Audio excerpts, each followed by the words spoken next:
Christian Polite is the engineer in charge of the tail fin, known as the vertical tail plane, or VTP. The fitting has not gone smoothly, but finally it's time to install the last piece. It's a camera that gives the pilot a bird's eye view from the very top of the fin, some 75 feet up. Right now we're going up to the almost to the very top of the vertical tail plane in order to install the last component which remains on the VTP still left. Yeah? You can easily see that this part is only screwed to the structure by, I guess, 20 screws around, and it has to be connected to the electric system via these two little connectors. The signals are transferred via a fiber optical cable down to a monitor in the cockpit. Here at the Airbus factory in Stade, Germany, back in February 2004, Christian oversaw the final construction of the largest carbon fiber fin ever conceived. The ambitious scale of the production process meant there were always going to be problems. We started with a schedule which allowed us to assemble the first fin within a reasonable time, but in fact we encountered problems which delayed the time for the assembly, and to worsen the situation, the lead time was shortened. So we ended up with a lead time that was nearly half of the original lead time we planned. Although the fin was delivered on time, Christian's work was not finished. The fin was delivered with so many jobs left to do that he had to move to France to continue the work. We came here and thought we have a good planning, we have a good time schedule, we have everything on hand, but it wasn't like that. The moment we started working, we had to change each and every point. The planning was upside down, and so we had to just to start to work. So that's the way you can find the way through the jungle. Yeah? Now though, as the screws go in on the camera, the end is in sight. A good sound. That means the screw is in. With every screw we're a little step towards the end, yeah? But then there's a problem. Nee, nee, nee.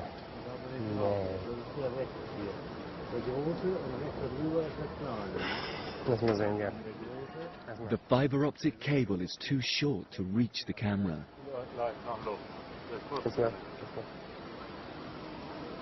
Ja, da hast du nichts mehr.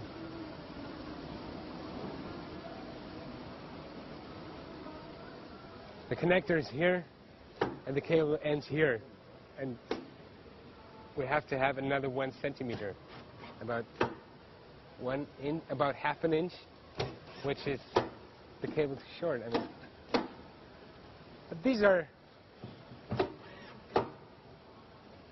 yeah, these moments really piss me off. I mean, when you're almost done, so close, you can see the end. You almost stepped over the line, and then someone blocks you, hits you in the face, saying, "Hey, you're not yet done."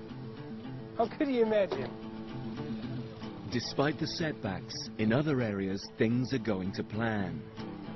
Now they can begin mounting the engines, one of the most impressive and expensive single parts of the whole aircraft. Together, 4 of these giant Rolls-Royce Trent 900s cost nearly £36 million. That's the same as 4 tons of solid gold, a quarter of the cost of the finished plane. Flight testing began back in May 2004, when the new engine was bolted onto an Airbus A340, a much smaller airliner.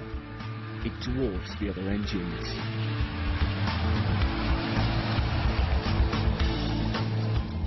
Weighing over 6 tons, the Trent 900 can produce up to 35 tons of thrust at full power, burning a gallon of fuel every 4 seconds.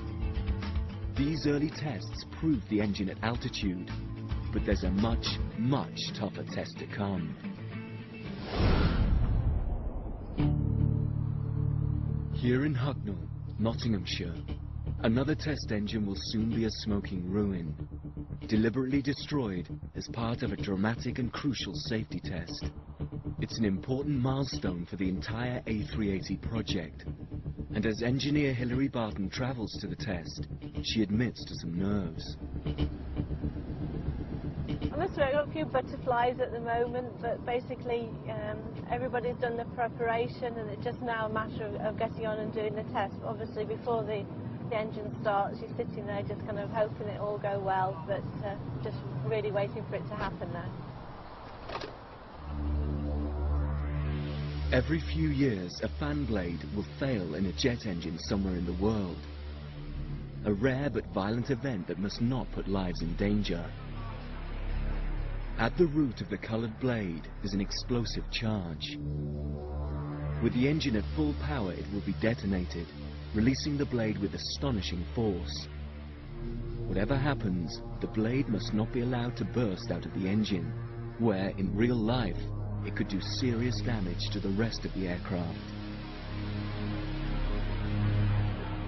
In a room 200 yards away, watching via a video link, are 25 key personnel, each hoping the test goes as planned. In the split second the blade is released, the engine must successfully contain an enormous amount of energy.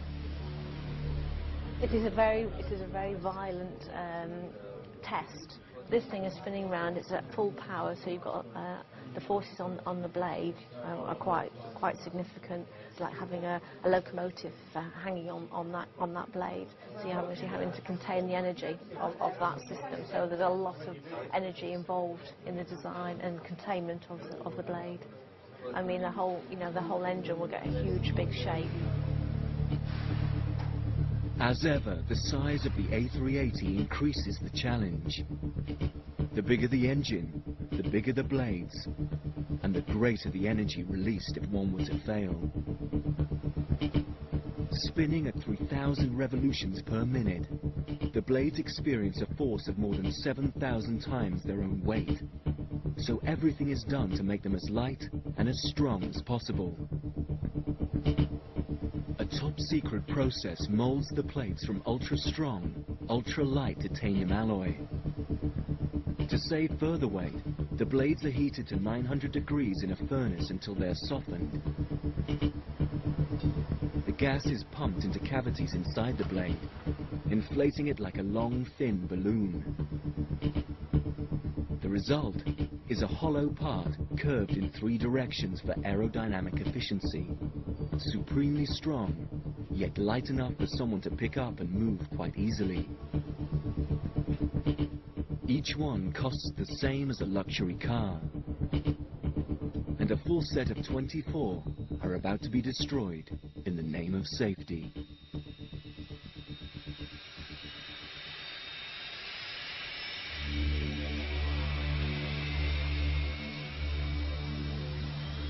To begin with, the engine is run at low power, so final checks can be made.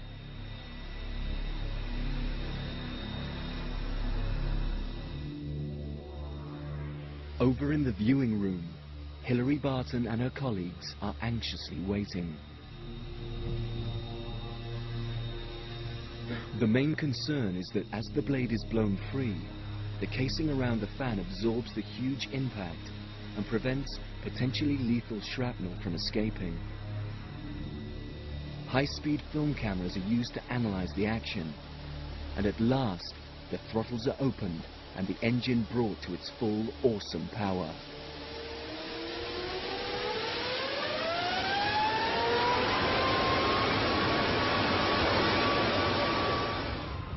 This is what it feels like to be inside a building 200 yards away from a £9 million blade-off event.